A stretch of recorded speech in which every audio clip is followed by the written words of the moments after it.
दोस्तों MP board exam 2025 का result जारी हो चुका है।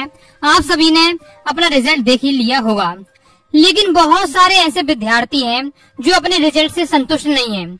मतलब बहुत सारे विद्यार्थियों की मेरे व्हाट्सएप में मैसेज आ रहे, कमेंट बॉक्स में कह रहे हैं बहुत सारे विद्यार्थी कि भैया मुझे लगता था जो मैंने पेपर में लिखा है ओके कि उसमें 80 नंबर आ जाने चाहिए इस विषय में, लेकिन मेरे तो 60 नंबर आए हैं, 85 नंबर आए हैं। ओके, तो इस प्रकार के बहुत सारे विद्यार्थी हैं जो अपने रिजल्ट से संतुष्ट नहीं हैं। तो इस प्रकार के सभी विद्यार्थियों के लिए एमपी बोर्ड दो तरीका देता है। ओके, एक तो है रीटोटलिंग, दूसरा है उत्तर पुस्तिका। रीटोटलिंग करके या फिर उसकी उत्तर पुस्तिका देखकर आप अपने नंबर को बढ़ा सकते हैं। तो इस वीडियो में मैं दोस्तों आपको रीटोटलिंग और उत्तर पुस्तिका मंगाने से संबंधित जितने भी दोस्तों आपके क्वेश्चन हैं, डाउट है, सब क्लियर कर दूंगा और पूरी संपूर्ण जानकारी एक ही वीडियो मिल जाएगी। तो आपको ध्यान से वीडियो को देखना है। देखिए हम इस वीडियो में क्या क्या जानने वाले हैं। तो इस वीडियो में आपको बताने वाला हूँ कि रीटोटलिंग का आवेदन हमें करना चाहिए कि नहीं करना चाहिए, वो मैं आपको बता दूंगा। अपनी उत्तर पुस्तिका कैसे देखें, अगर आपने जो कॉपी आपकी चेकिंग कैसी हुई है अगर वो आप देखना चाहते हैं तो वो आपको कैसे देखना है, मतलब आपको जहां नंबर मिलने चाहिए मिले कि नहीं मिले। ओके, ये हम देख लेंगे। साथ ही रीटोटलिंग होती क्या है, बहुत सारे विद्यार्थी को तो अभी यही नहीं पता रीटोटलिंग का मतलब क्या होता है। ओके, रीटोटलिंग का आवेदन कैसे करना है ये भी मैं आपको समझा दूंगा कि अगर आप आवेदन खुद से करना चाहते हैं कैसे करना है। ओके, मेन पॉइंट जो बहुत सारे विद्यार्थी पूछते हैं रीटोटलिंग करवाना है तो इसकी फीस क्या रहने वाली है, या फिर हमें क्या उत्तर पुस्तिका देखनी है, मतलब अपनी आंसर बुक मंगानी है तो इसकी कितनी फीस लगने वाली है हर सब्जेक्ट की, वो भी दोस्तों इस वीडियो में हम बात करने वाले हैं। इसके बाद दोस्तों एक और बहुत बड़ा डाउट रहता है स्टूडेंट के मन में कि रीटोटलिंग अगर हम कराते हैं तो ऐसा तो नहीं हमारे नंबर कम हो जाए। तो इसकी मैं आपको बात बताऊं नंबर कम होंगे कि नहीं होंगे। ओके, क्लियर है? तो ये सब मैं आपको बात इस वीडियो में बताने वाला हूँ, ध्यान से सुन लीजिएगा, सब क्लियर हो जाएगा। चलिए स्टार्ट कर लेते हैं। सबसे पहले दोस्तों मैं आपको बता देता हूँ रीटोटलिंग क्या है। ओके, रीटोटलिंग क्या है, तो रीटोटलिंग का मतलब क्या होता है। देखिए दो सिस्टम होते हैं, एक तो आपका रीटोटलिंग और एक होता है रीचेकिंग। रीटोटलिंग का मतलब क्या है, री यानी होता है दोबारा, टोटलिंग यानी जोड़ना। तो आपकी जो कॉपी उठाई जाती है उनके नंबर को ऊपर नंबर को जोड़ा जाते हैं। मान लीजिए ये आपकी कॉपी है। ओके, ये आपकी कॉपी है। ओके, तो यहाँ आपको 2 नंबर मिले, 5 नंबर मिले, फिर आपको 3 नंबर मिले, 2 नंबर मिले, इस प्रकार से। तो जब आप रीटोटलिंग के लिए कराएंगे तो टीचर क्या करेगा, आपका नंबर जोड़ लेंगे ऊपर से। 2 5 हो गए, 7 7 3 10 2 12 यानी 12 नंबर। इस प्रकार से आपके नंबर जोड़े जाते हैं। ये नहीं देखा जाता आपने क्या कैसा लिखा, इससे मतलब नहीं होता। ये होता है रीटोटलिंग। रीचेकिंग में क्या होता है कि टीचर दोबारा कॉपी चेक करता है कि जहाँ नंबर मिलने चाहिए मिले कि नहीं मिले, तो दोबारा कॉपी चेक करता है। लेकिन दोस्तों मैं बता दूं कि एमपी बोर्ड में रीचेकिंग नहीं होती है, कॉपी दोबारा चेकिंग करने का कोई सिस्टम नहीं है, ना उसका कोई आवेदन भरा जाता है। केवल एक ही सिस्टम है आपका रीटोटलिंग का, तो आप रीटोटलिंग भर सकते हैं।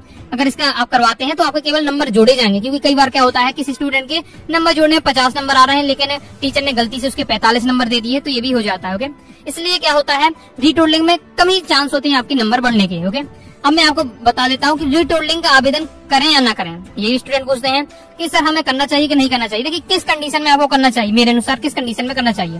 देखिए जैसे दोस्तों आपको पता है कि पास होने के लिए मान लीजिए आपको 33 नंबर चाहिए थे। ओके, और आपके मान लीजिए 30 नंबर आए हैं पास होने के लिए। ओके, यानी 2 3 4 नंबर से बहुत सारे विद्यार्थी हैं जो फेल हो गए हैं। 2 3 नंबर और मिल जाते हैं तो पास हो जाते हैं। तो अगर 2 3 नंबर की अगर आपको जरूरत है पास होने के लिए, उस सब्जेक्ट का आपको जरूरी रीटोटलिंग का भर दीजिएगा। अगर 1 2 नंबर बढ़ रहे हैं ओके, तो फिर आप क्या है वहां से पास हो सकते हैं। साथ ही आपको पता है कि 75% बनाने पर क्या मिलने वाला, आपको 25,000 रुपए मिलने वाला है। लेकिन बहुत सारे ऐसे विद्यार्थी इनकी 74.2 बनी है। ओके, 74.6 बनी है, मतलब 1 2 नंबर से उनकी 75 पॉइंट नहीं बन पाई है। तो आपको क्या है हर सब्जेक्ट में 2 3 सब्जेक्ट में इसमें लगता है रीटोटलिंग करना चाहिए जरूर। ओके, हो सकता है 1 2 नंबर ही बढ़ जाए, 75% बननी है तो 75% बन जाएगी, या पास होना है तो पास भी हो जाएंगे। क्लियर है? लेकिन दोस्तों मैं बता दूं अगर 100 विद्यार्थी रीटोटलिंग का आवेदन करते हैं तो मेरे अनुसार केवल 1 से 2 विद्यार्थियों का नंबर बढ़ जाए, क्योंकि मुश्किल ही रहता है। ओके, क्योंकि रीटोटलिंग में बहुत कम ही चांस रहते हैं टीचर गलती करेंगे, तो ये होता है। लेकिन आप क्या है भर सकते हैं। ओके, आगे देख लेते हैं। अब दोस्तों हम बात करने वाले हैं कि रीटोटलिंग कराने की कितनी फीस लगने वाली है। अगर दोस्तों आप उत्तर पुस्तिका देखना चाहते हैं तो उसकी फीस कितनी लगने वाली है, क्योंकि इसके लिए दोस्तों आपको आवेदन करना पड़ेगा, और आवेदन करेंगे तो आपको क्या है एमपी बोर्ड आपको फीस लेगा। ओके, तो देखिए मैं आपको बता दें ऑफिशियल नोटिस एमपी बोर्ड ने जारी कर दिया है। ओके, अब ऑफिशियल नोटिस इसलिए मैंने नहीं दिखाया क्योंकि आपको कंफ्यूजन हो जाएगा, बहुत सारी इसमें डिटेल दी जाती है। आपकी जितनी काम की चीजें हैं वो मैं आपको अपनी लैंग्वेज में देखिए मैं समझा दे रहा हूँ। ओके, तो ऑफिशियल नोटिस में बताया जा रहा है कि जो आपकी पुनर्गणना यानी रीटोटलिंग का जो फीस लगने वाली 200 रुपए लगने वाली, कितने रुपए लगने वाली, 200 रुपए लगने वाली है। एक सब्जेक्ट की 200 रुपए फीस लगेगी। अगर दोस्तों आप क्या है उत्तर पुस्तिका मंगाना चाहते हैं तो उसकी फीस क्या है 250 रुपए, यानी आपके 250 रुपए लगने वाली है एक सब्जेक्ट की। तो ये आपका रहने वाला है। अब दोस्तों ये फीस है तो आपको 50 रुपए एक्स्ट्रा ही लगे। क्यों? क्योंकि 25 रुपए तो कम से कम पोर्टल चार्ज कर जाता है, जो आपको किसी से भी आप फॉर्म भरवाएंगे। ओके, टाइम नहीं लगता फॉर्म भरने में, 5 से 10 मिनट लगेगा, लेकिन किसी से ही भरवाएंगे तो 25 से 30 रुपए ले लेगा। तो कम से कम मान लीजिए आपको 50 रुपए एक्स्ट्रा लगने वाले होंगे, 50 रुपए एक्स्ट्रा आपको लगेंगे। क्लियर है? तो एक सब्जेक्ट की रीटोटलिंग की फीस 200 रुपए, एक सब्जेक्ट की अगर आप उत्तर पुस्तिका मंगाते हैं तो आपके 250 रुपए लगने वाले हैं। क्लियर है? अब दोस्तों हम बात करने वाले हैं कि रीटोटलिंग या उत्तर पुस्तिका मंगवाने के लिए आपको आवेदन कब से स्टार्ट है। ओके, अगर आपको करना है आवेदन, ओके, आपको आवेदन करना है रीटोटलिंग के लिए, उत्तर पुस्तिका के लिए, तो कब से स्टार्ट है? दोस्तों जिस दिन से रिजल्ट आ जाता है उसके अगले दिन, यानी आपका 7 तारीख से, ओके, 7 आपका 6 मई को रिजल्ट आ गया, तो आपका 7 मई से आपका क्या है, स्टार्ट हो गया है आपका आवेदन करना। अब कब तक आप आवेदन कर सकते हैं? तो लास्ट डेट है दोस्तों 15 मई, लास्ट डेट है 15 मई, यानी केवल 10 ही दिन का टाइम दिया जाता है। ओके, तो 7 मई से लेकर आप क्या है 15 मई के बीच अपना क्या है रीटोटलिंग के लिए आवेदन कर सकते हैं, या फिर उत्तर पुस्तिका मंगवाने के लिए आवेदन कर सकते हैं। क्लियर है? तो इससे पहले आपको क्या है कर दीजिएगा अगर आपको क्या करना है। क्लियर है? तो आपका ये रहता है 15 मई से पहले आपको आवेदन कर देना। साथ ही दोस्तों एक और बहुत ज्यादा बड़ा डाउट है जो अधिकतर विद्यार्थी पूछते हैं कि यदि हम क्या है रीटोटलिंग करवाते हैं तो ऐसा तो नहीं है कि मेरे नंबर कम हो जाएंगे। तो दोस्तों ऐसा बिल्कुल भी नहीं है। एमपी बोर्ड का रूल है कि अगर आप रीटोटलिंग कराते हैं तो आपके नंबर कम नहीं होंगे।